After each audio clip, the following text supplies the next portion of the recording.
Hello guys, welcome back my channel Puja day. কেমন আছো তোমরা? আই হোপ কি তোমরা খুবই ভালো আছো, আর আমি খুবই ভালো আছি।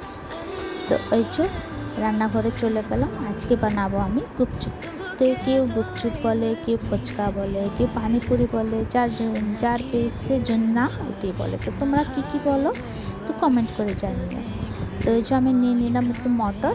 তো মটর ভিজাবো করে, তো রাতভর তোমরা ভিজিয়ে রাখতে পারো বা 3-4 ঘন্টা ভিজিয়ে রাখতে পারো। তো আমি রাতভর ভিজাই নিয়ে 3-4 ঘন্টার জন্য ভিজিয়ে রেখে দিয়েছিলাম। তো এই যে দেখো, তো আমি মটরটা ভালো করে ধুয়ে ভিজিয়ে রেখে দিলাম।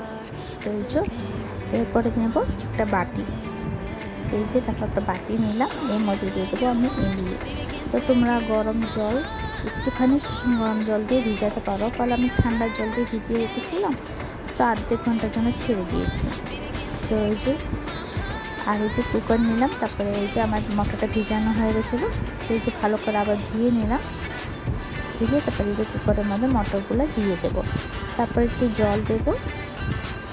তারপরে দেবো এই দুটো আলু। তারপরে এর মধ্যে দেবো নুন আর হলুদ। 1 ফুটটা তেল দেবো। আর 4-5 সিটি লাগাবো, 4 না তো 5 সিটি লাগাবো। তো এই যে সিটি দেবো, ততক্ষণ আমি ইমলিগুলিকে ছেড়ে। তো দেখো ইমলিগুলি আমার ভিজে গেছিলো ভালো করে। তো একে ভালো করে কতরি বার করে নেব, আর বিচিগুলি আমি ফেলে দেবো।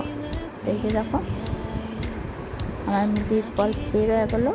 এর মধ্যে দিয়ে দেবো 1 ফুটটা গুড় আর 1 চামচ ধনেপাতার চাটনি। যদি তোমাদের কাছে চাটনি থাকে তো দিতে পারো, তো অপশনাল হচ্ছে।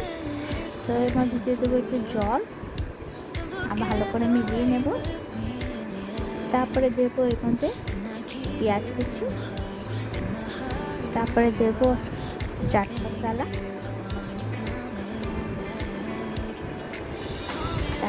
তারপরে হচ্ছে ভাজা মশলা, আর একটু লঙ্কা পাউডার, তারপরে নুন। তারপরে ভালো করে মিলিয়ে নেব। ভালো করে মেলানো হয়েছে, তো আমি একটু শিখে নিয়েছিলাম। তো ঠিক আছে, নুন টুন সব ঠিক আছে। তো দেখো আমার সিটি লেগে গেছে। আর এখানে আমি আলুটা বার করে নেব। তো এই যে আমি আলু বার করে নিলাম। এর মধ্যে দিয়ে দেবো ধনে পাতা কুচি জলটার মধ্যে, আর এটার মধ্যে আলুটার মধ্যে দেবো একটুখানি ধনে পাতা কুচি। আর আলুটাকে ভালো করে ভেঙে নেব। তারপর দেবো একটু পেঁয়াজ কুচি, সরষের তেল, নুন, কাঁচা লঙ্কা কুচি, আর ভালো করে মেখে নেব। তারপরে এই যে দেখো মটরটা সিদ্ধ করেছিলাম, এই মটরটা আমি দিয়ে দেবো, আর ভালো করে মিলিয়ে নেব। তো এই যে আমি তেলটা গরম বসিয়ে দিয়েছি, আর আমি রেডিমেডে গুপচুপটা নিয়ে এসেছিলাম। তো আমি একদিন তোমাদেরকে বানিয়েও দেখাবো। তো এটা আমি রেডিমেড নিয়ে এসেছিলাম। তো এটা ফ্রাই করে নেব। একদিন আমি তোমাদেরকে বানিয়ে দেখাবো গুপচুপ। তো রেডিমেড অত টেস্ট লাগে না, ঘরে বানানোতেই ভালো লাগে।